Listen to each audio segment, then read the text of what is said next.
এবং রুদ্রাভিষেক শিবের হোম মানে শিবকে স্মরণ করে হোমযজ্ঞের আয়োজন করবে। দেখুন, আমাদের সনাতন ধর্মে সবচেয়ে বড় কথা হচ্ছে শিব, মানে শিবলিঙ্গের পুজো করার একটা বিরাট বিধান রয়েছে। শাস্ত্র বলছেন যত্র জীবম তত্র শিবম, এবং যত্র নারী তত্র গৌরী। যেখানে জীব বিরাজ করে সেখানেই কিন্তু শিব থাকে, এবং যেখানে নারী থাকে সেখানে কিন্তু গৌরী বিরাজ। তাই যত্র জীবম তত্র শিবম, যত্র নারী তত্র গৌরী।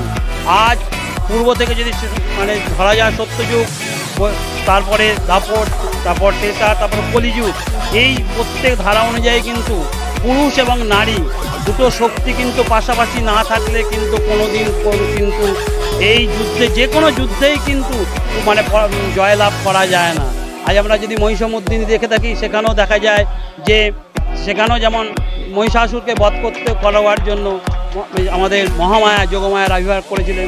তাই শিবলিঙ্গ পুজো করা, কলিতে শিবলিঙ্গের পুজো করা মুখ্য উদ্দেশ্য হচ্ছে শিব এবং পার্বতী দুজনের মহামিলন।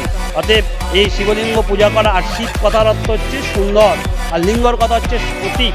অতএব এই সুন্দরের প্রতীক সে করবার জন্য এই রুদ্রাভিষেক করা।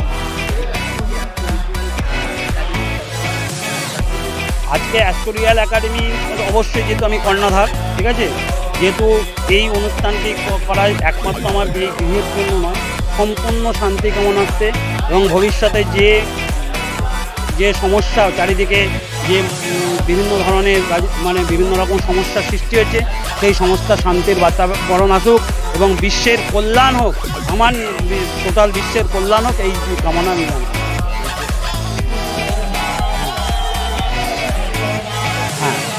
হ্যাঁ, এটা হবে, আপনারা অবশ্যই থাকবেন, দেখতে পাবেন।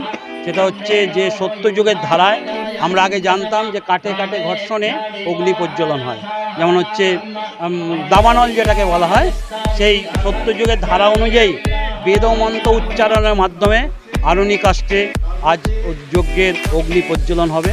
এবং এবার একটু আর কিছুক্ষণ বাদ, আধ ঘন্টা বাদেই আমরা করব অনুষ্ঠানটা, আধ ঘন্টা বাদেই শুরু করব।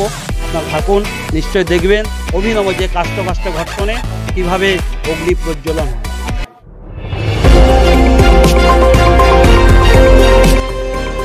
আমার বাংলা, সঙ্গে থাকুন, সঙ্গে রাখুন।